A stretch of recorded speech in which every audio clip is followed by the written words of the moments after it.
My wife, again, like 8 months pregnant. I'm standing there. She smashes me in the face with this cake. It goes everywhere. It was awesome. And like you said, you see that steep of a decline. I felt what you felt just explaining that. Because even I was just like, man, like it's almost like an anxiety, right? Like just like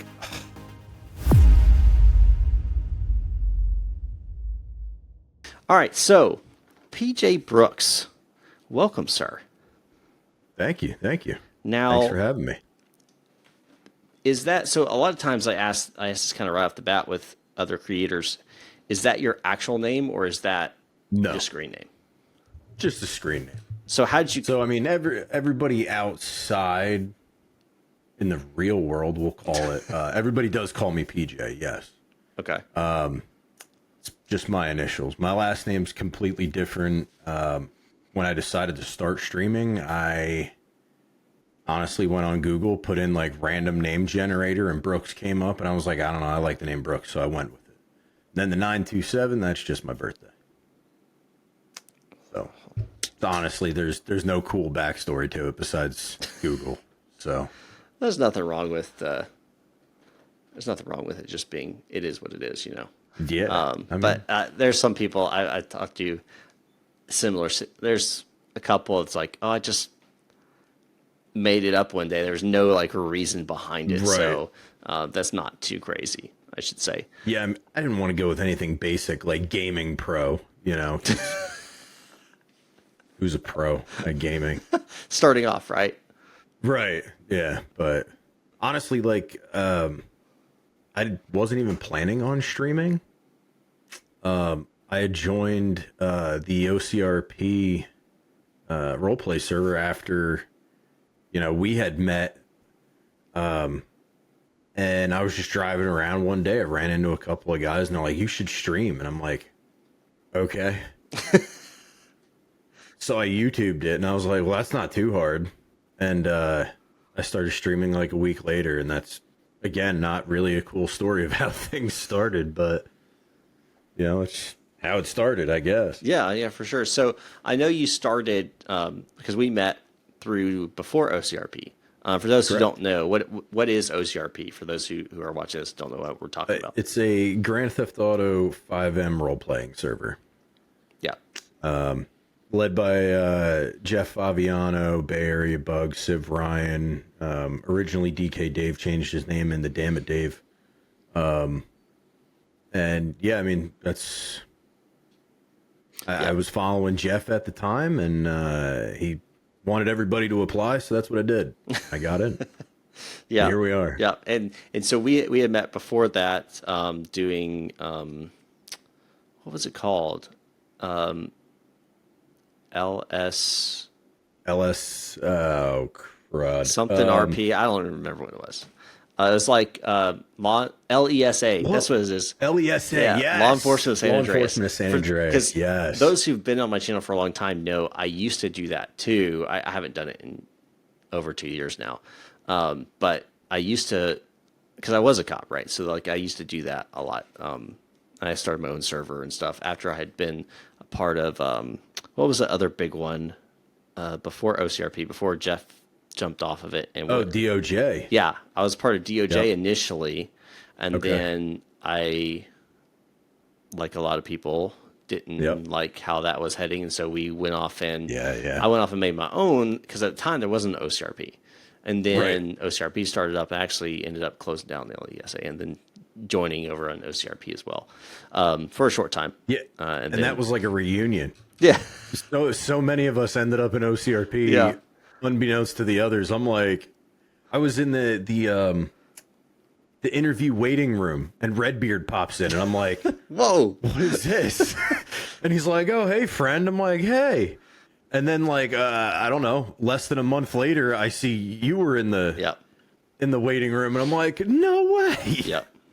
yeah, small world in that regard.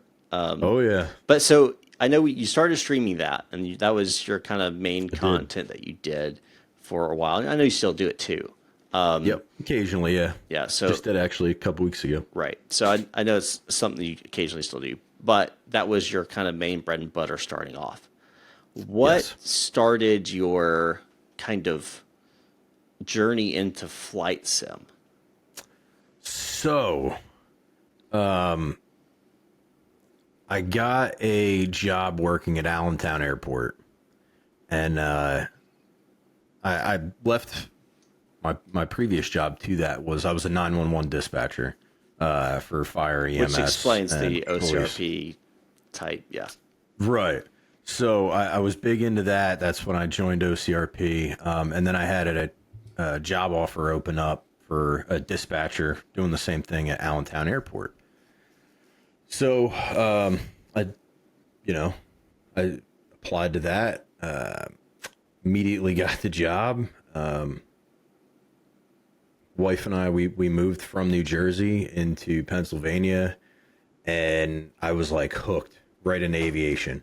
And I mean, before that, driving past an airport, just staring at the planes as they're taking off, or People who are like aviation, like the moment they hear a plane, yep, just staring, and you're like, "What is it?" it's just a plane. But, Why are you looking at it? Even prior to that, prior to the 911 job, I used to have a job doing shredding confidential material. I was passing Newark Airport every day. I don't know how I didn't get into an accident because I'm just always like driving down the road, just looking out the window. Especially Newark. Damn, that's a big airplane. Look at that thing. You know, having no idea what I'm looking at. Right. And they're probably 737s. Nothing extremely big at all. But so I always kind of had an interest in aviation, but once I got the job at Allentown Airport, I was instantly hooked. Do you remember Rigorian? Mm-hmm. Yeah. He got me set up with a bunch of mods on X-Plane. I actually had X-Plane 11 gifted to me on Steam. So he got me all hooked up, all these mods and everything, and then we did like a shared cockpit. And I had no idea what I was doing. He's flicking all these buttons, turning this and that on, and I'm just like, I'm trying to control where I'm looking with the mouse, and I'm just like, dude, I have no idea what you're doing, but this is awesome, you know. Still to this day, don't know anything about Boeing. You can fight me later. I've watched I've watched your video on how to start a 737 cold and dark about 10 times. Still doesn't make sense, but anyway, that's just me being dumb. But Airbus, I don't know. It was a lot easier. But anyway, so when I worked at Allentown, there was a airport operations job out on the field that actually opened up. So I applied to that. I was really interested. I spent hours and hours on Google Maps while being a dispatcher, learning about the airport, talking to the other operations guys, talking to my superintendent, and I asked if I could just like go on a ride along one day, and they were like, "Yeah, absolutely." So I went out. We went out on the runways, taxiways. I was obsessed. Couple months later, that job had finally opened. I applied for it. I got it. And that really like started piquing my interest with everything flight sim. I started buying the honeycomb products and just went from there. And then Microsoft Flight Simulator 2020 dropped, and yeah, I don't think I touched another game for almost a year because I was on the simulator. Can't say game. But yeah, I mean, I don't know why I fell in love with Airbus. Fly-by-wire came out with their A320. I was incredibly interested in that. You gave me your checklist. Oh, mind blown. I was like, I didn't touch any of these things. Don't know what they do. We're gonna learn it. It was awesome. So I mean, I was hooked on flight sim. I think I logged probably 500 to 1,000 hours in the first year and a half. That's a lot. It was a lot. Every day coming home from work, I was doing like a 2-3 hour flight. We had a couple of the virtual airlines. Mm-hmm. We were doing that, and that was really keeping my interest, flying, cargo and passengers everywhere. So it wasn't the same thing over and over, but then it became the same thing over and over. And then, the simulator started getting a little overwhelming with all the updates and crashes and this Yeah. and that. And out of nowhere, 2024 dropped, and I got rehooked again. So It's like just in time. Like, oh, I'm starting to Yeah. get a little weaned off of it. Yep. And it's like, oh, there's another Yep.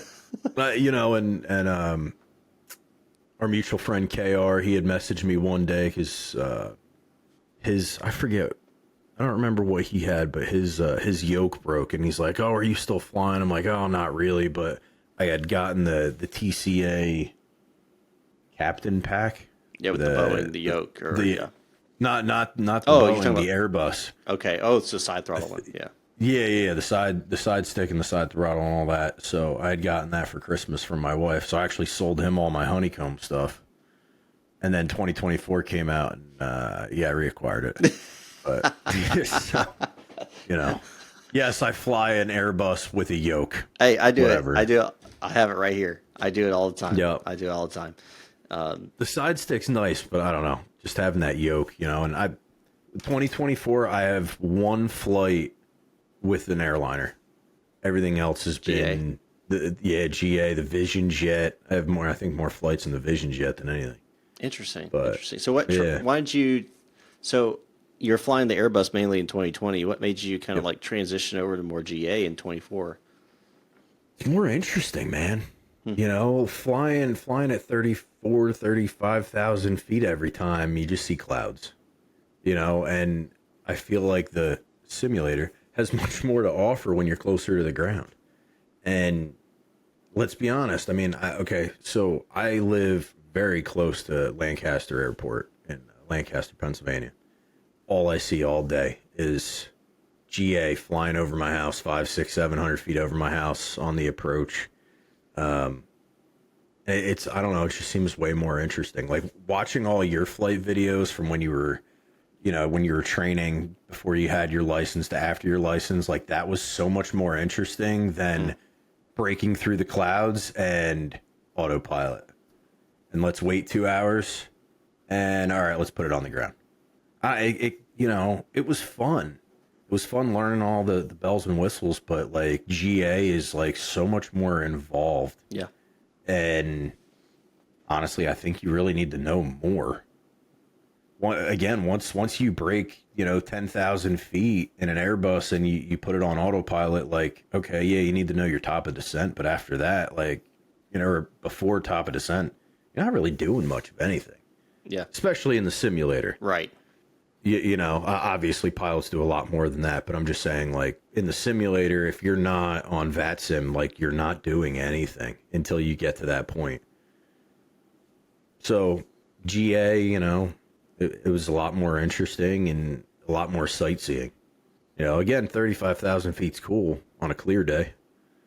Right. You know, So but if see you the have clouds at ground, yeah. 10,000 feet, you got nothing going on. Right.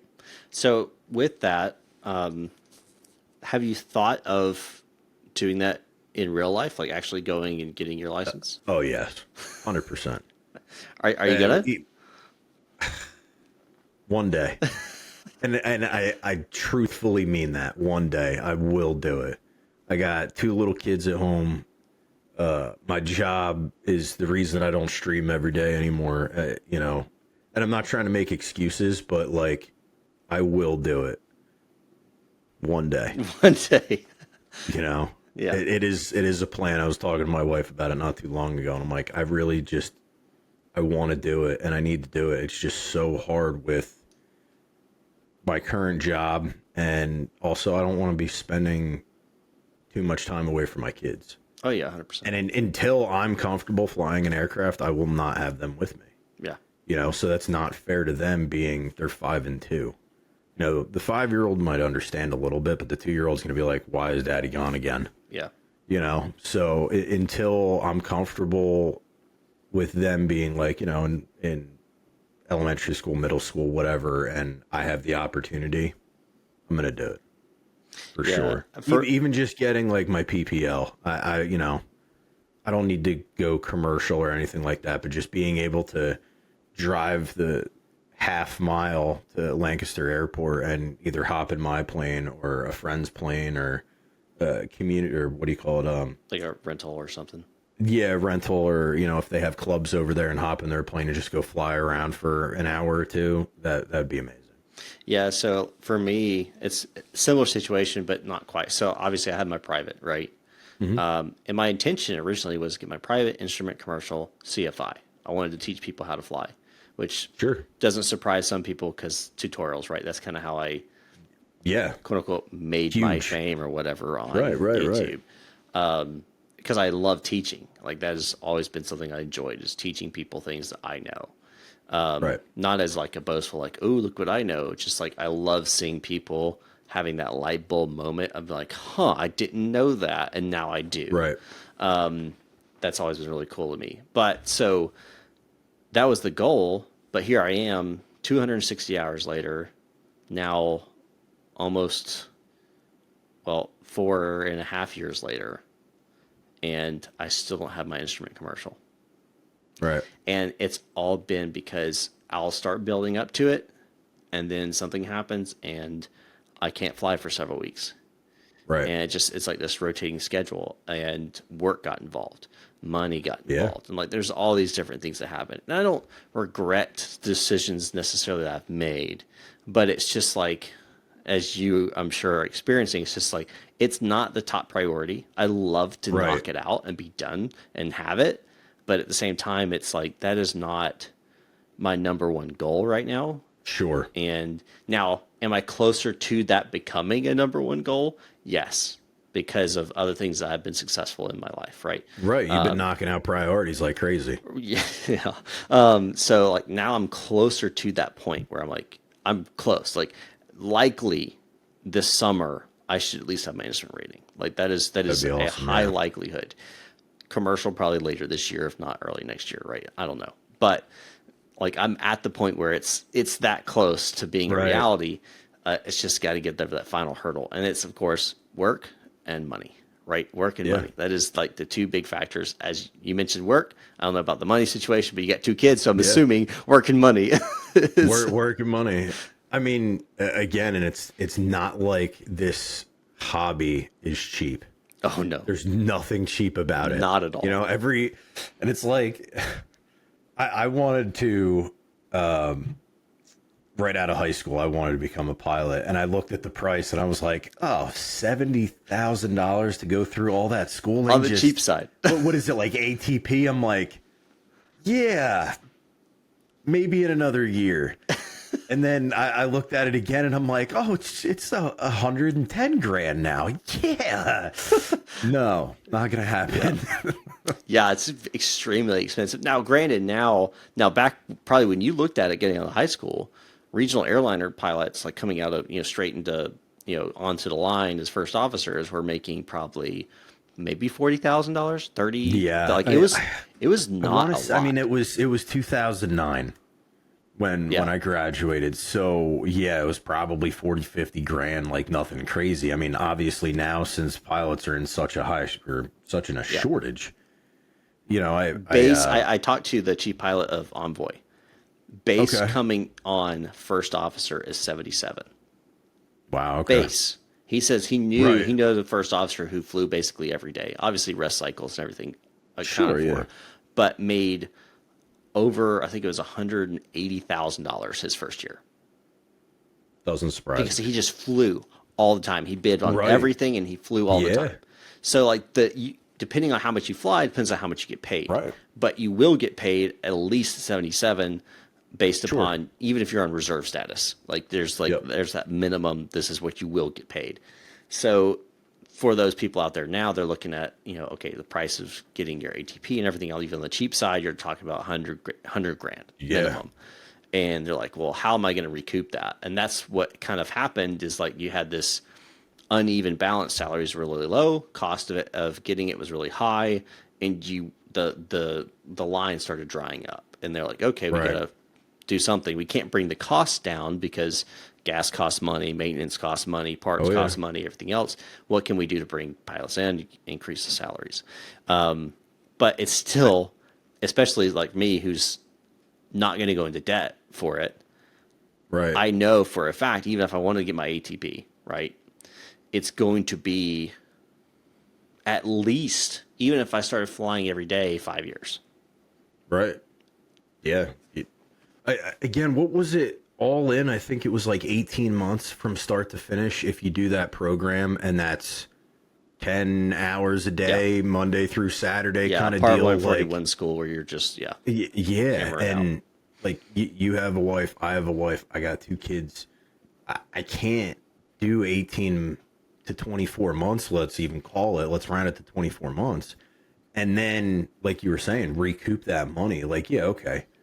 You might be able to recoup that money as a first officer in your first year, but I guarantee that guy probably spent less than a total month at home. Oh, well, he didn't have, as far as I understand, he didn't have a wife. He didn't have a Right, and girlfriend. that's He what I'm didn't have saying. anything. So He it's was just like, okay, I'm a single dude. you're away, right? You're away doing your training for 24 months, and then to recoup that, just the training cost, not even all the bills that you racked up over 2 years. You have to be away from home another 2 years to maybe break even, and I mean, is it possible? Yeah, but it's You're going to make 3 to sacrifices. 4 years, that you're gonna miss. And like I could go be an on the road truck driver, over the road truck driver, and make that 150,000 a year if I wanted to, but I don't want to be away from home that Right. much. So where I'm at right now, I'm comfortable. I have to go away every once in a while, but I mean, yeah, you got to make sacrifices and this and that, but I just feel like that's such like a far jump for me right now. Oh, yeah. But I mean, like, again, if there was a school that was like, we'll have your PPL and your CFI in 2 months, you just need to take off of work 2 months, I'd probably do it if I had There are courses. 50 grand sitting, just sitting exactly. on my desk right here. I'd jump You all don't over have 50 it. grand. But I mean, all that money you get from Twitch. unfortunately, all I have is an Xbox controller. There's no cash here. But yeah, all that money I make on Twitch. Yeah. Yeah. Yeah. Just like all the money I make my on one YouTube. or two streams a month. Yeah. Yeah. Yeah. So, I know you're on a different job now. You got a new job and you're you're not doing the airport job anymore. Unfortunately, no. Yeah. But I'm assuming you're making more money now. Yes, and that's Why? That's 'Cause why you I have had two to leave. kids? Yeah. Yeah. Well, so in 2021, we had bought a house down here in the Lancaster area, and it was a 90-minute drive to Allentown every day. Oh. And I right know in the the height feeling. of COVID. Yeah, right in the height of COVID, and I was using our family had a Chevy HHR. It was a 2006 HHR. So that was my commuter, my little beater that was getting like 28 miles to the gallon, and I was still filling up every other day. And even in that little car that I think had like a 14-gallon gas tank, it was $60-70 Yeah. every other day. And we would do 4 10-hour days, which was nice, but after a couple months, my wife and I were like, we can't do this anymore. Like, there's barely any overtime at the airport, especially in the height of COVID. They had actually limited us down to seven working days every 2 weeks. So they had cut us 10 hours. Just by the way our schedule worked. Right. We would have an overlapping day, which was Wednesday. So I had worked Wednesday, Thursday, Friday, Saturday on B shift, and A shift was Sunday, Monday, Tuesday, Wednesday. So instead of having 2 of us working at the same time during COVID, we would rotate on and off. So, 1 week I would work 40 hours, and the next week I would work 30, and vice versa for the other guy. So, I mean, there was no overtime. Unfortunately, the hourly pay at the time, I don't think it's gotten too much better, but it was $19 an hour to have, honestly, and kind of the most important job on the airport side. The how do I want to put it? On the non-FAA side, Right. the airport side. I was responsible again for not only checking the runways, the taxiways, but also doing incident reports, essentially security alongside of the police department, was doing vehicle checks. Like I had to do a class with Homeland Security for bomb inspections and weapon inspections. So I'm checking all these vehicles coming in and out of the airfield, out of the AOA, and just the money really wasn't there. I absolutely love the job. I mean, I had 3 presidential visits in the 2 years that I was on the airfield side. Sorry, Allentown. That's Yeah. yeah. It's a big battleground, for Pennsylvania, which is such a swing state.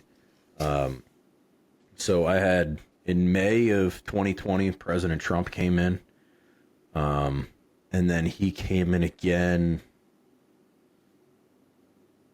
2 or 3 weeks before the election. And right around that time, so he came in. We had Vice President Kamala Harris. She came in actually right before she was vice president. I think she came in the week before the election. And then President Biden came in while I was there.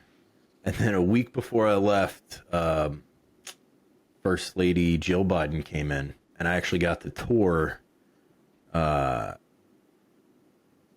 would be, whatever you want to call it, the C-32. Right. Yeah. The 757 variant. Of, the 757 variant, which was really awesome. I got a couple pictures of that.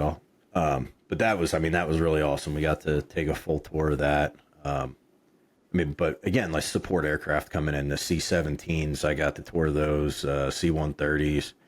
Marine One, we weren't allowed to go near HMX One, but they wouldn't even let our police officers near. Oh, it was crazy. But which means they got some stuff on there they don't want people to see. Yeah.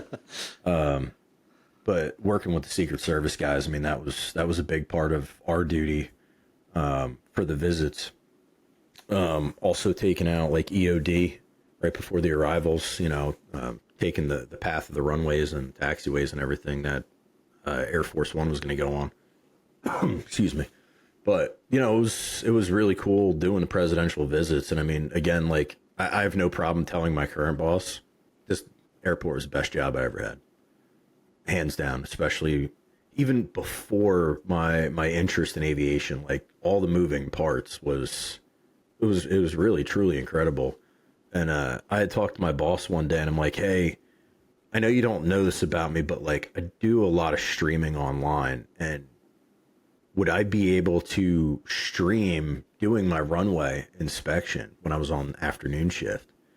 And he's like, yeah, I don't care. As long as it's not going to affect your ability to drive or give us a negative impact, I have no problem with that.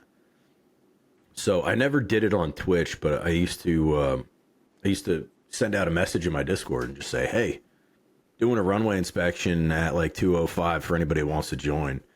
And I had a few people the one time. I think it was like maybe 7 or 8 people in there, and they were asking a million questions, and I had to keep muting my phone every time I had to talk to air traffic control to say, hey, I'm crossing this runway, or I need to go over here, because everybody's like, oh, what are they saying? What are they saying? I'm like, shut up. So I had to keep muting my phone, but I had a phone holder, so I would just prop my phone up on the dash, and it was really cool, and it was eye-opening for other people that have no idea what PJ Brooks's job is on the airfield. And they're just like, oh, you just drive around the runways, and I'm like, it is so much more than that. Yeah, or what airport operations does in general. A lot of people, even pilots, don't realize what they some do. of them have no idea. Yeah, they're completely clueless. Thankfully, because I know you, going into me being a pilot and starting to fly out of different airports, I understood like more of like what airport operations actually does. Right. And so I wasn't as ignorant. Not saying that in a negative way, but just like I knew more than most people did about that because of you, and so thanks for that, I guess. Yeah, no, it was super cool, but like also like you were learning, you were training for your PPL at the same time I was working at the airport, so we had conversations all the time about it. Like, I still can't remember what the damn name is for the piano keys at the end of the runway, but I passed that part of the test threshold originally. rankings? Something like that. I don't remember. But it's funny, like, so my current job, I drive past Allentown Airport all the time now. And every time I'm just like, man, Ops 8, I still got it. I still understand it. You know, like I could totally pull up to the gate right now, hop in the ops truck, and I would still be perfectly fine, even though I haven't been on an ATC radio in almost 4 years. Yeah. I'll never forget it. There's just so many cool days out there. And, like we were saying before, right? You have the same planes coming in and out, and it gets boring. Same thing. But the first few days, like, I'm out there, and here's a 767, for Amazon. And I'm just like, oh, my God, look at this thing, like, it's huge. Then after, like, a month, I'm just like, I don't even need to look. I can just hear it. And I'm like, yep, Amazon's taking off. But then you hear, like, something different, and you look, and you're like, what is that, It was like the other day, this was towards the middle of April. I was, towards the end of April. My wife and I had gone to the hangar because, I sold my plane back in March. And so we were closing up the hangar, getting everything out of it and all that stuff. And we had gone to the FBO, the fixed base operator, to basically get let in and out because the gate that normally was working was broken. So they had to let us in this different gate. And I was in there waiting, and all of a sudden, the whole FBO just starts shaking. And the lady behind the counter goes, I bet you that's an Osprey. And I'm like, I look out, and then lo and behold, there's two Osprey coming in, and they literally come in, and then they transition to hover mode, and they come in. And I'm like, oh, that's so freaking sweet. I've seen Osprey before, right? But just being that close and just having them just like shaking the entire building because of those giant freaking props. Yeah, so I had only seen Ospreys in movies up until, I think it was the morning of, no, it had to have been the night before the first time President Trump came in. And 4 of them flew in, and I don't think I was monitoring the tower channel, but like I heard a different noise and I like look and I'm like, what is that in the distance? And I see like 4 of them and I'm like, well, that's different, so I turned on tower and I forget what their call sign was, but it was something pretty cool. Nighthawk or Night Stalker or something like that. And I was like, oh, I know what those are. And, here come 4 Marine Ospreys, and they, I don't think I'm allowed to say what's on them, but there's equipment on them. Yeah. And I was like, man, that is pretty cool, right? So they go over to the one hangar where they were setting all kinds of stuff up. And, like you were saying, they transition from row or whatever you want to call it into plane mode or hover mode, whatever you want to call it, right? Horizontal to vertical. When they're taxiing, though, they angle them on like a 45-degree angle, so they're not straight up and they're not down. If they're down, they're going to hit the ground. So they put them on an angle, and they're just like taxiing, and I'm like, that is just such like an awesome. That's got to be such an awesome feeling. Like, we're bad, right? Yeah. Like, and they're just just taxiing down the taxiway like it's just an everyday thing, and everybody in the airport is just like stopped and but a few months ago, maybe 2 months ago. All right, backtrack. We get a lot of Black Hawk helicopters that fly through Lancaster because we have 4 Indiantown gaps, so they come down here. They do pattern work all the time. So the wife and I, we picked up the boys from school, and we're coming down past the airport, and we just hear like this thunder, and I'm like, that's different.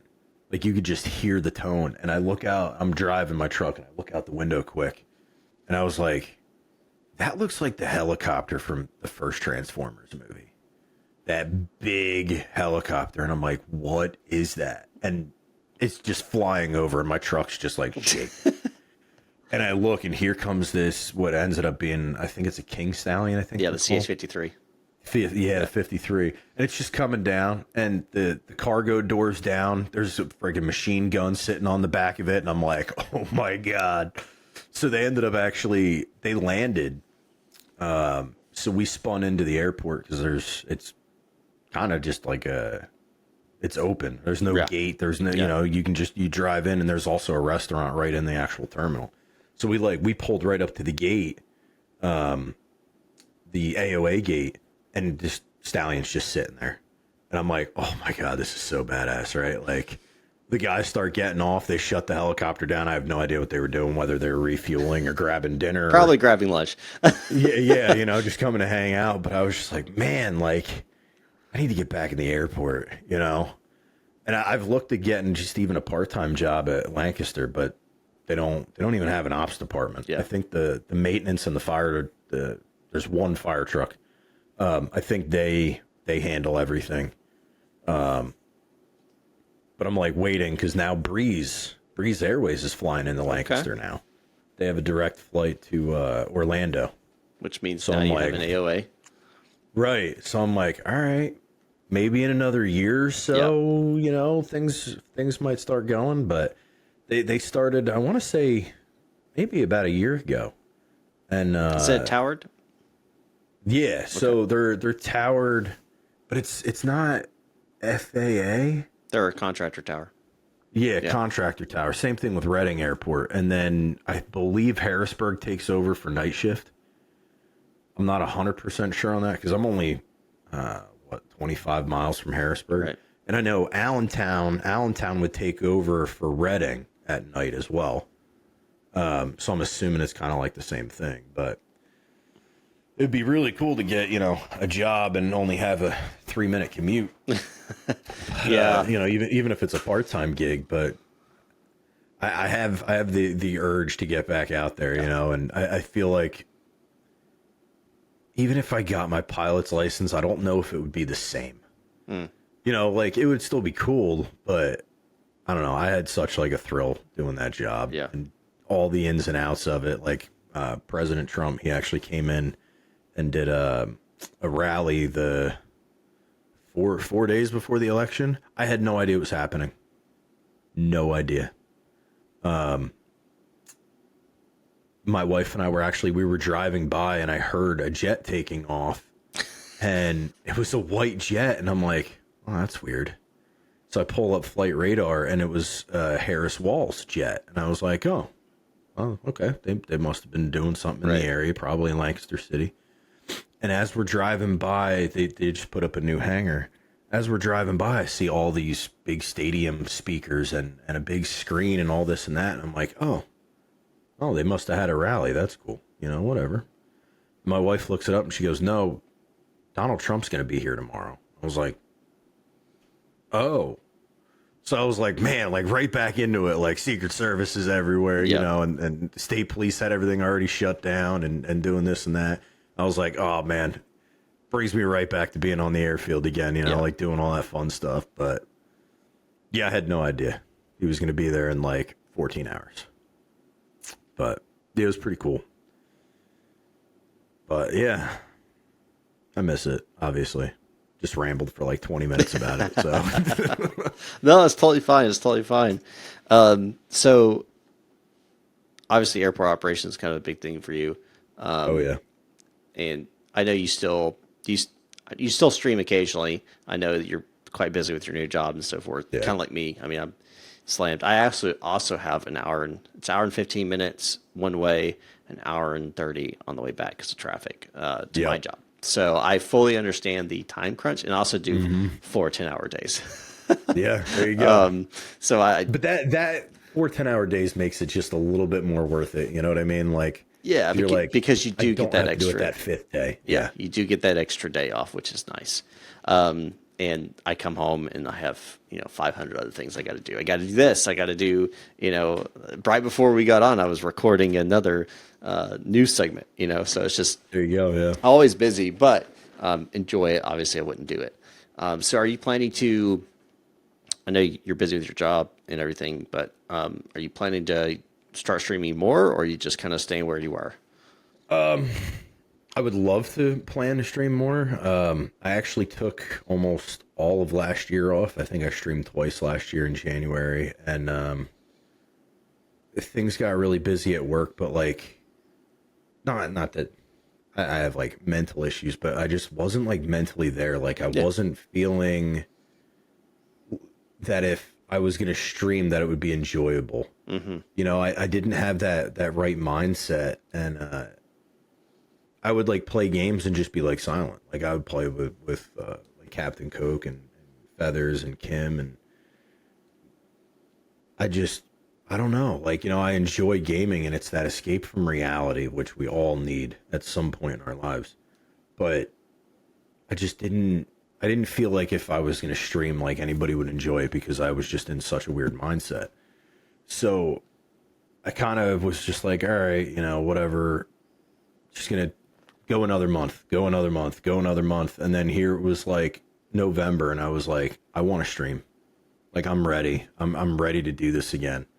So I needed to get a few things tied up with my computer. I was having some issues with my CPU, dropped a couple of cores, and you know, so I had to get a few things fixed here and there. But I started streaming again in January. I was doing like 1 to 3 streams a week because with work in the wintertime, since I work outside, you know, being that it was sub degrees, you know, or sub freezing degrees every single day, things were a little difficult. But I got subbed out to our parent company, and I was doing a lot of maintenance work with them. So I was working 7 to 3 every day. So I knew, you know, Right. with every day was the exact same. My current position, I get a text message between like 1 and 4 o'clock saying, hey, you're going here at this time tomorrow. So I can schedule a stream, right? I can schedule a stream on a Wednesday, and then Wednesday at 3 o'clock, I get a message that I need to be in New York at 1 a.m. And I'm just like, I guess I got to cancel the stream because I'm not going to stay up until 11 and sleep for an hour. Right. I wouldn't even be able to even do that, you know, it's a 3-hour drive to one of our plants in New York. But, so I try to just do like Friday nights or Saturdays.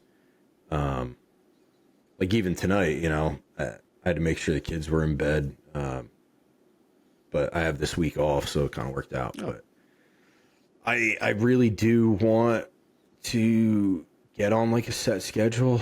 I was doing Monday, Wednesday, Friday for the most part, or I would miss one of those days for the first couple months. But I mean, even this last month, I think I only streamed twice. In April, I think I streamed maybe 2 or 3 times. Like, it's busy season for me, you know, at work. So if I could get a set schedule, I 100% would be doing at least 3 days a week.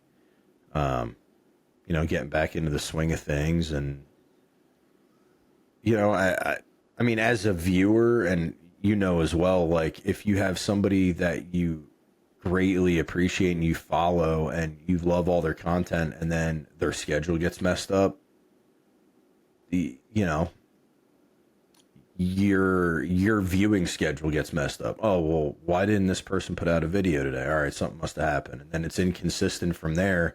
And honestly, people fall off the algorithm. Yeah. You know?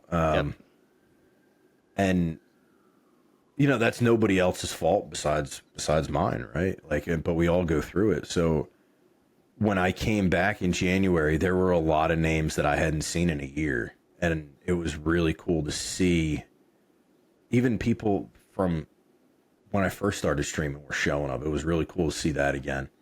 And it put me back in the mindset of this is still what I want to do every day. You know, I would love to be a full-time streamer.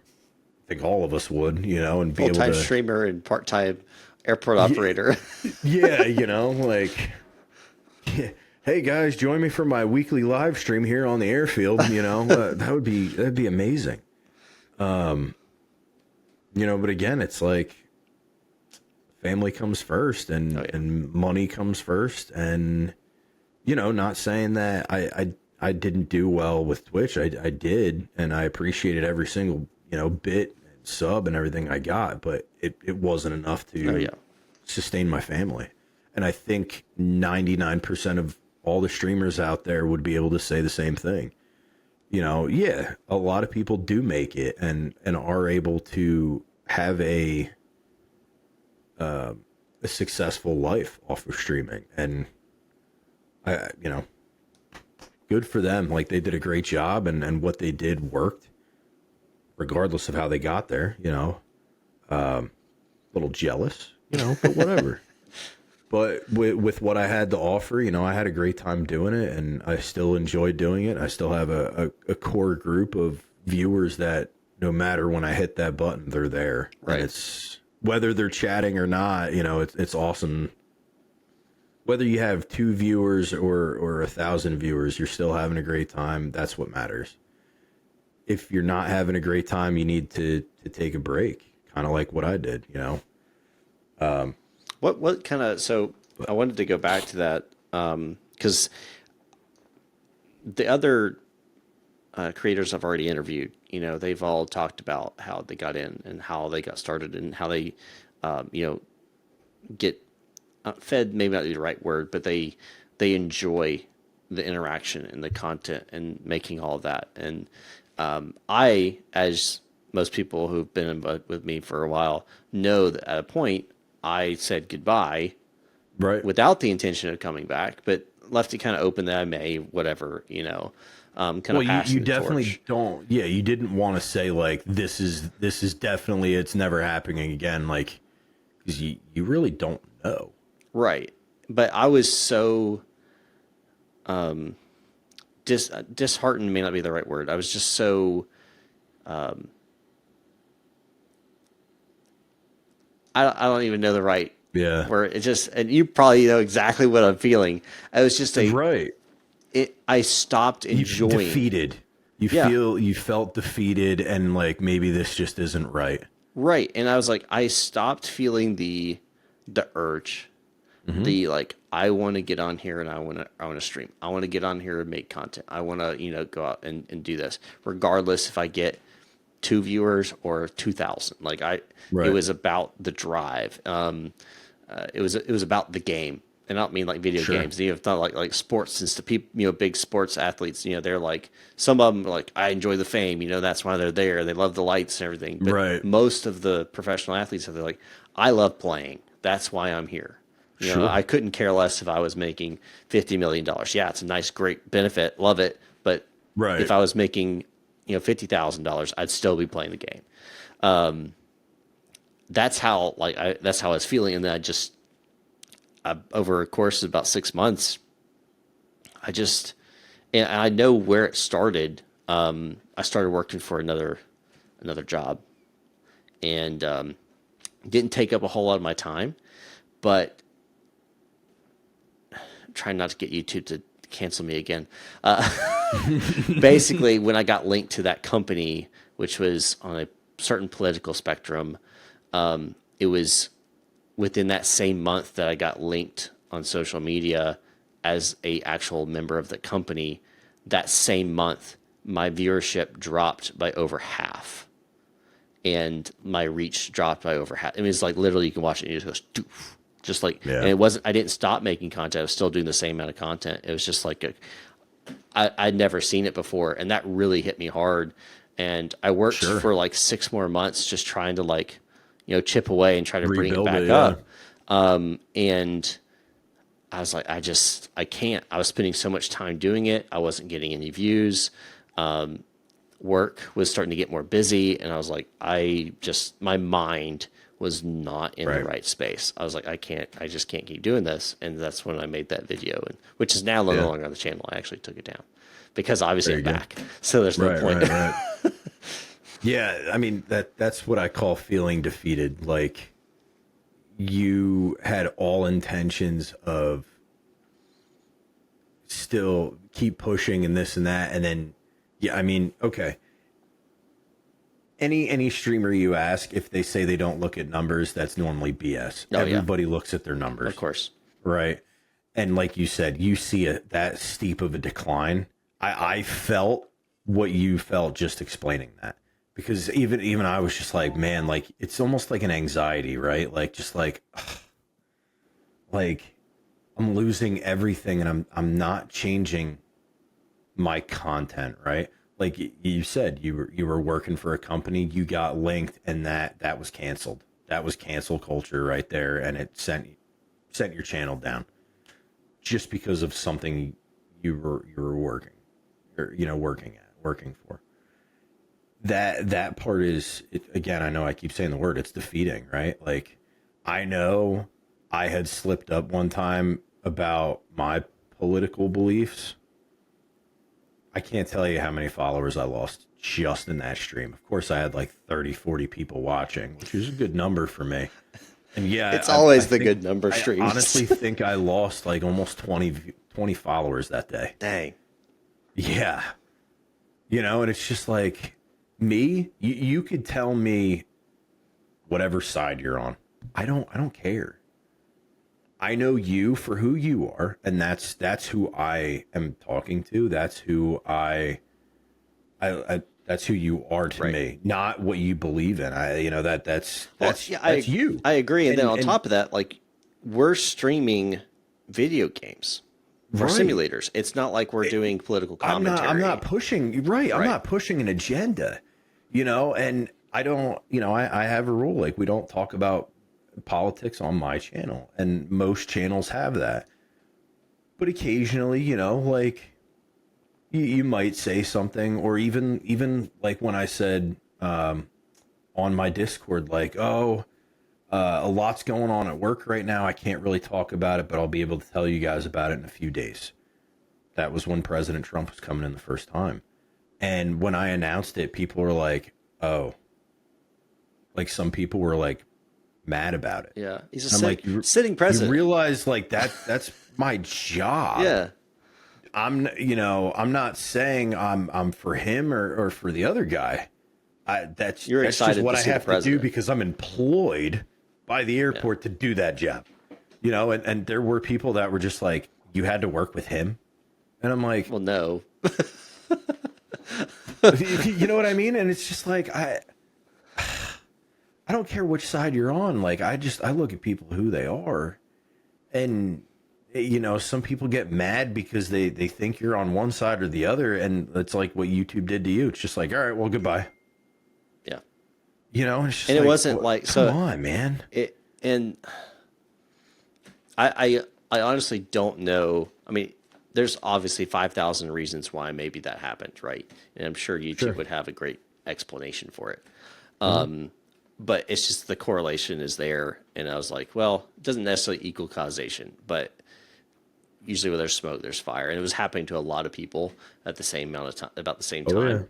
And I was like, well, that might be something, that is, the correlation there.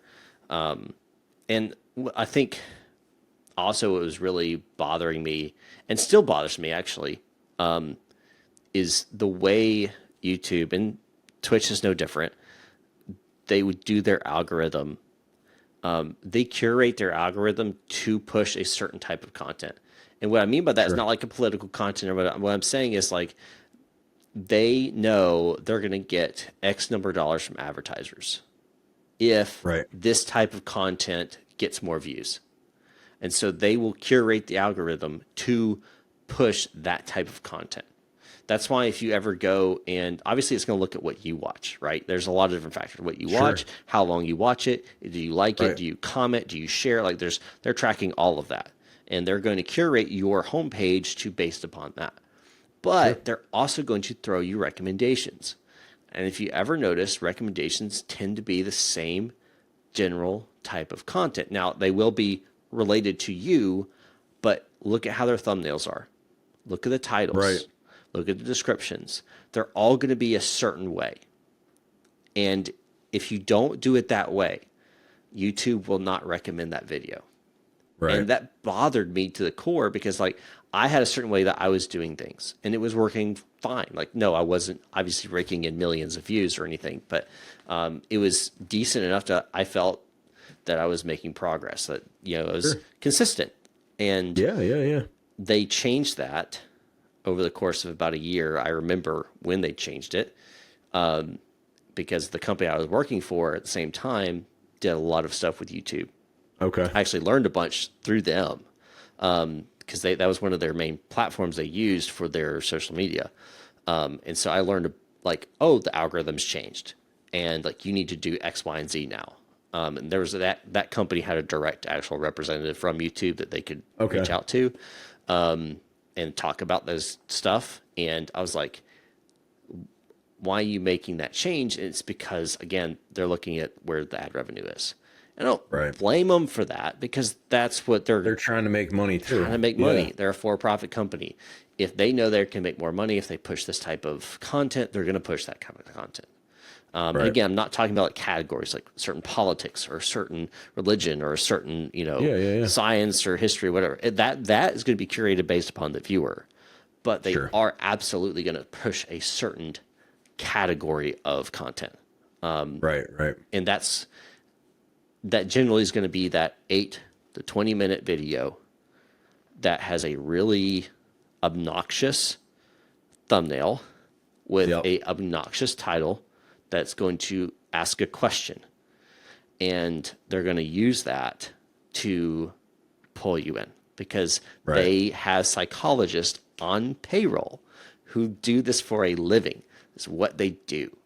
And that there's courses out there you can take that teach you this stuff, right? And that's why, I mean, I do it to an extent. I don't do it as crazy as I know I could, because I don't like being dishonest. And I think a lot of the titles, a lot of the descriptions, a lot of the thumbnails in today's YouTube is dishonest, because they're just trying to get you to click and watch.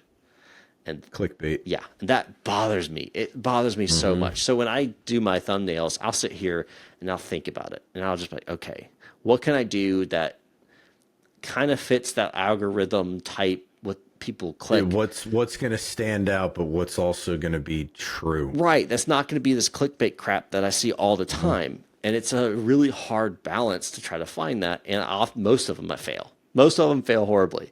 And that obviously was not clickbaity enough for YouTube to recommend it. And then occasionally I'll have one and it's like, boom, it's recommended. Why? Something about it, so that whole thing was super frustrating at that point. And of course now I've learned more of the back end of how YouTube operates. And so I'm using that to try to, curate my stuff a little bit better, in how I'm doing. And I've changed. I mean, obviously I'm sitting here talking to you on a podcast, not streaming all the time. Right. Why am I doing that versus streaming? I enjoy streaming, don't get me wrong, but at the same time, I can sit down and have this conversation with you, and then at my leisure, go and edit it and get it uploaded. And know I can upload it on this and day. And I'm not stuck to, I have to stream on Wednesday. I have to stream on Friday. I have to stream on Monday. I can be like, hey, you want to talk on Tuesday or Monday, or do you want to do Thursday, whatever? Right. And then sit down and talk to the person. And then at my leisure, as long as I get it up by Saturday, I can edit it and then upload. Yeah. And that seems to, for my schedule and how I work, the recording and uploading is easier, because I can do it in bits and pieces. I could literally write it 2 days ago, shoot it one day, and then slowly over the next couple of days, edit it and then get it uploaded. Right. I can't do that with the news, because that's ever-changing flight sim news. I remember the first one I did, I posted it. I originally had shot it. I written it 2 days before, shot it the day before, and then uploaded it that following day. And there was a comment on there, and it was like, why are you uploading this? Like, it's already happening right now. What you said was going to happen. And I'm like, that's valid. That's valid. So now, like, you saw, I was recording beforehand. That recording is going to be up tomorrow.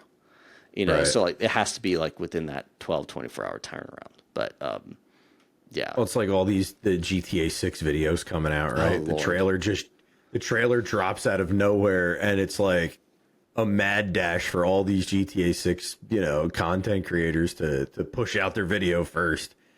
And this one guy that I've been following for a while, because I listen to a lot of stuff while I'm driving, just to keep interest, because again, I could drive a half hour or 3 hours to different job sites, and I listened to this one guy, and he literally made a 1 minute and 4 second video just saying, "Oh my God, the GTA 6 trailer came out, and you need to click this link to view it, and like all this and that." And he's like, "All right, I'm gonna make an actual video now. Bye." I'm like, "You really just recorded that in a minute, didn't edit it, slapped a thumbnail on it, and sent it, and it literally got like 40,000 views because it was like one of the first ones that popped up." Yep. Now he won't get he won't get a good RPM on that, which is right. How much money you make per minute or whatever, revenue per minute or whatever. Yeah, it's one of those like. But he got people to click it, and now he's gotten how many thousand subscribers because of it? I honestly think he got like 15,000. Yeah. Since before the trailer. So I mean, even though it seemed ridiculous, it worked. Yeah. But again, also, I mean, GTA 6 being the most anticipated. Thank you. That's the word I was looking for. Anticipated game like of all time. Everybody's just scrounging, and up until trailer 2 came out, people are scrounging, looking at every single pixel of the first trailer. I will say I'm a GTA 6 nut as well. But you're waiting for that RP to drop on it, man. 5M gonna come out. Honestly, I am more than ready for it to not come out immediately. So you can enjoy the base game first. Yeah. And not a lot of people do that anymore. And I know they did with GTA 5, where online came out a month after.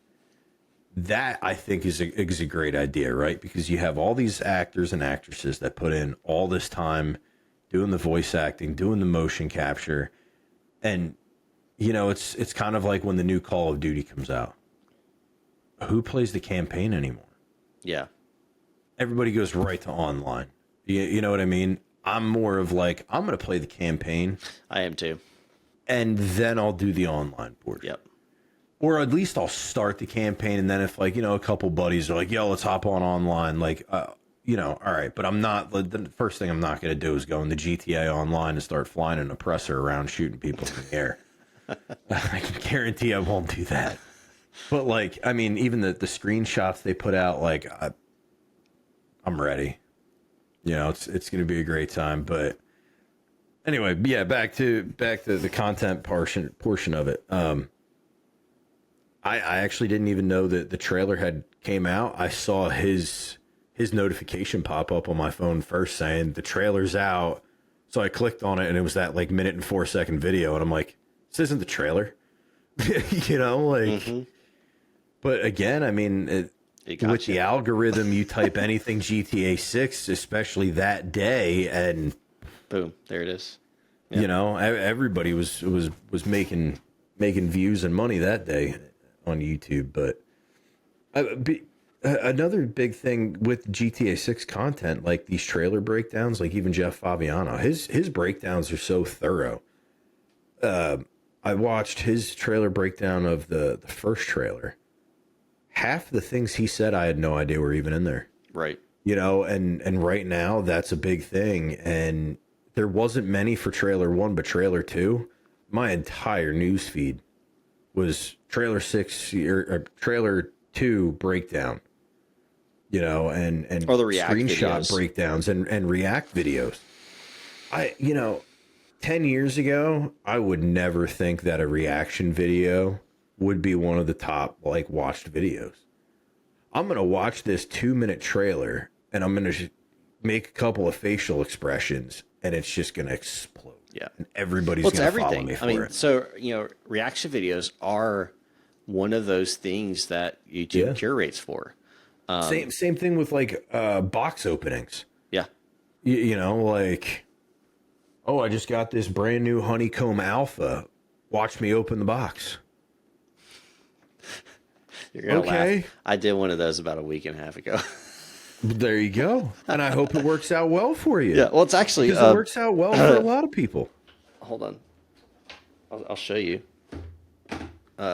This guy right here. This is from PU Air, Korea.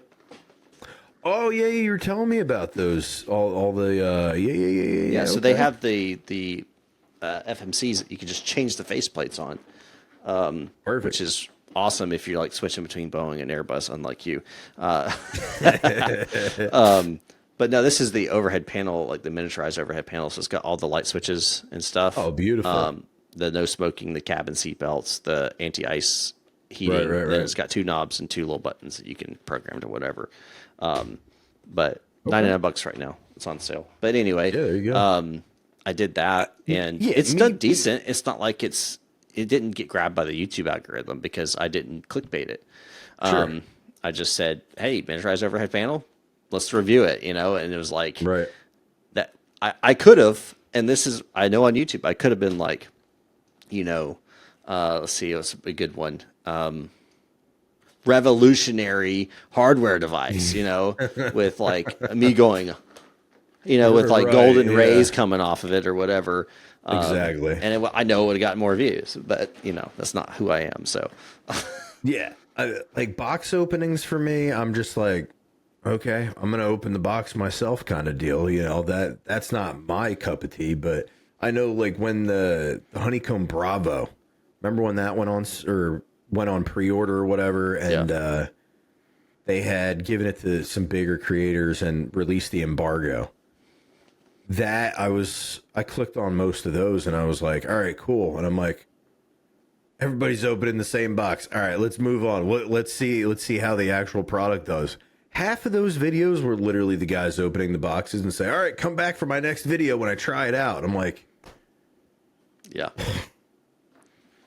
but it got 60,000 views. right, You know what I mean? And I think probably half of those were the same, or people that had the same thought as me. Like, all right, this guy's gonna open the box. He's gonna plug it in. Let's see what it looks like. Oh, come back for part two.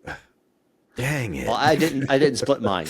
I didn't split mine's all in Perfect. one. I showed the That's a opening, different. That's a and then I different story. showed like how to set it up, and then how to Right. use it, and what it how it used and stuff, and yeah. So it was a little different than that. I didn't do just the opening the box When I got the oh, what the heck's the name of it? The mini FCU. by WinWing. What's that? Wing. Yeah. I clicked on some of those videos to try to figure out how to set it up. Not many people explained that you needed to download Sim app and all this and that. So I'm like, Yeah, plugged it in. It ain't working. Nothing's working. It won't program. And I'm clicking on these videos and it's people that are already past that point. yeah. I'm just like, what? That's why I'm here. That's why I make tutorials. What we all need in life. The guy who makes tutorials. Yes. We too. I use them all the time fixing my car and stuff. So no shame. Yes. Even at work, my boss is like, oh, go fix this. I'm like, all right, You too.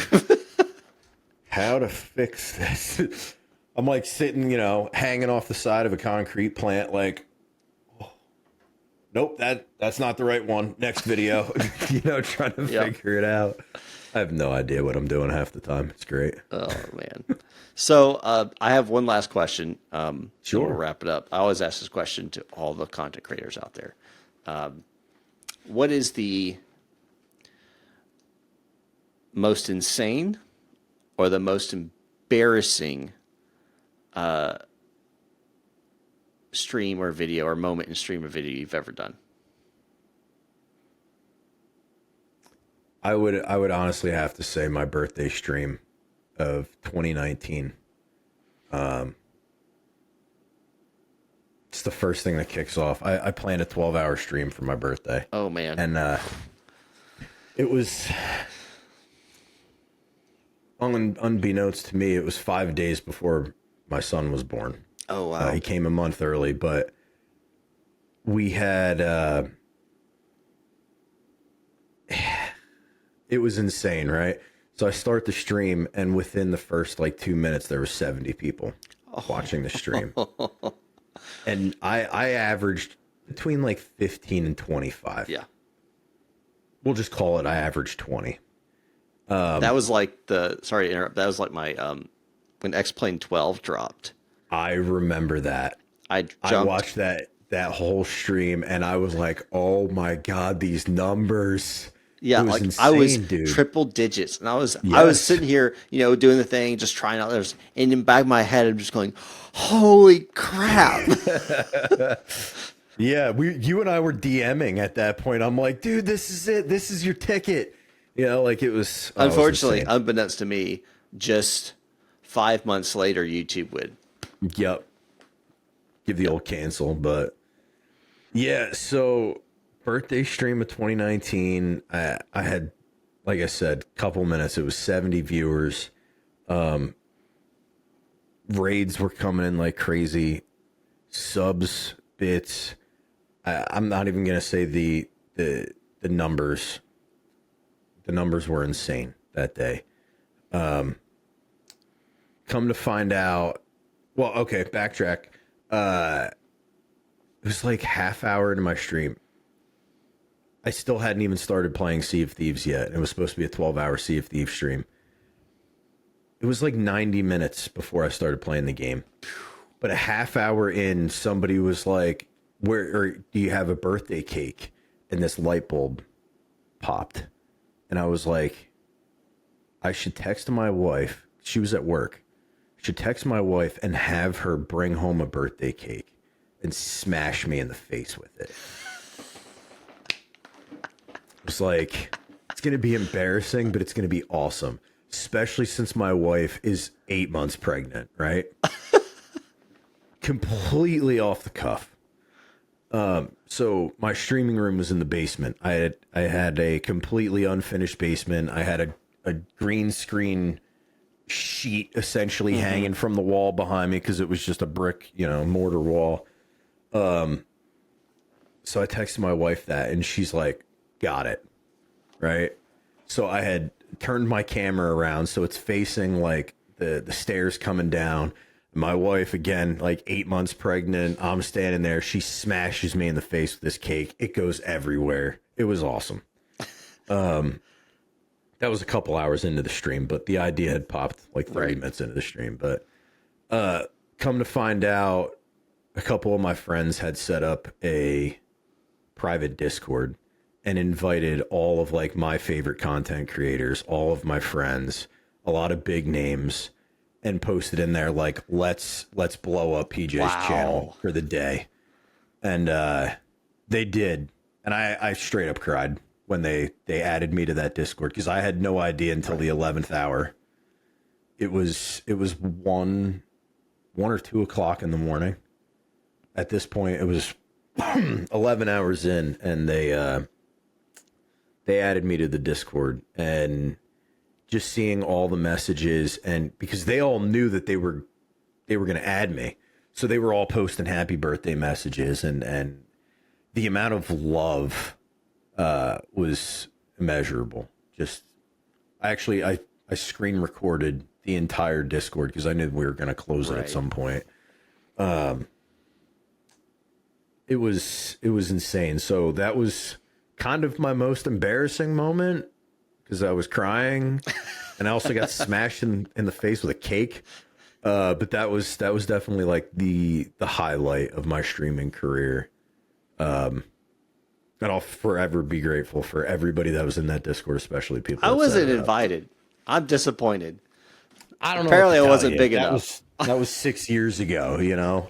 I mean, like it was seriously just so crazy, and I had no idea what was happening, but I was just planning. I figured there might be a few more people there. It's a birthday stream Right. and whatever, and I just wanted to have a great time. We were rotating people in and out for Sea of Thieves, and in that first 5 minutes, I'm like, what is going on? Little What did is you know. happening? I mean, I don't remember if hype trains were a thing on Twitch at the time, but I had already had probably 40 or 50 gifted subs before I went like face live. It was still my intro video. Which is a Like- fantastic intro video, by the way. Oh, thank you. But it was crazy. It was just insane. I still to this day speechless. I can't even come up with words, but that was definitely the answer to your question on both ends. awesome and embarrassing. Awesome. But Well, PJ, thank you for coming on and talking. thanks for having me, bro. It was a great time. Yeah, absolutely. And maybe we'll have you back in, a little while. But I mean, I'm only gonna meet you in like a month. that's right. So Yeah. We're going to be at FS Expo yeah, and doing a few things together. We do got that back-to-back flight sim experience that we're going to be doing, which I'm yeah. not going to leak too much about, but I'm Nope. excited for. Oh, we're also building a computer in the hotel room, by the way. Oh, are we? Okay. Yeah, Well, you'll have an IT that- guy there, so that's good. It's perfect because another little quick story. So like the first like 6 months of me being an affiliate, all the money that I made from Twitch, I told everybody I was going to put back into the community, and we all decided to build Feathers a computer because he was running on an Xbox. I remember that. Right? Yep. Can you believe he's still running on that exact same computer? 100%. 100% believe that. So what are we doing in Rhode Island? We're building him another one. We're building him a new Awesome. one. Actually, I literally have most of the parts sitting right next to me. Awesome. That's awesome. So yeah, we'll make a little bit of content from the old hotel room. So just another thing for the not weekend. adult content. No, we don't have those kind of pages. No, We make more money, but anyway. Jesus, you're not lying, but yes. All right, Yeah, PJ. Well, thank you again, man. It's been great. it's great to have you and great talking to you. I know we randomly send texts to each other like, hey, like, whatever. But Yeah, yeah, I hope you get to streaming more. I hope somehow your schedule gets more regular. Hopefully. So you can, kind of get that more planned out. Hopefully mine gets more regular. Shoot. yes. But Hopefully yeah. your channel just explodes overnight. Maybe this is your winning ticket. Why you got to say that? 5 months from now, YouTube is gonna. Oh man! Please, Well, not again. No, again. not again. I'm not part of that company anymore. Please no. You're right. Please no. All right, All right, PJ. man. Well, thank you so much, and thank you guys for watching. Don't forget to go follow PJ Brooks. You're over on Amazon Twitch. I say Amazon Twitch like it's owned by Amazon, but they don't go by that. But is. yeah. Yeah. Over on Twitch, and you can go follow him over there. He still does streams occasionally, and enjoy that. He also got Discord. I'll drop those links down below as well. And yeah, thank you guys so much for watching. And do you know my outro? What I say at the end? No, Oh, I don't remember. I'm waiting for the right person to get it. No one yet has gotten it, so that means everyone turns it off when I say thanks so much for watching. about. But no, thank you guys so much for watching. I'll see you all next time up in the sky. I should have known that. That's the name of the podcast, my guy. I should have known that.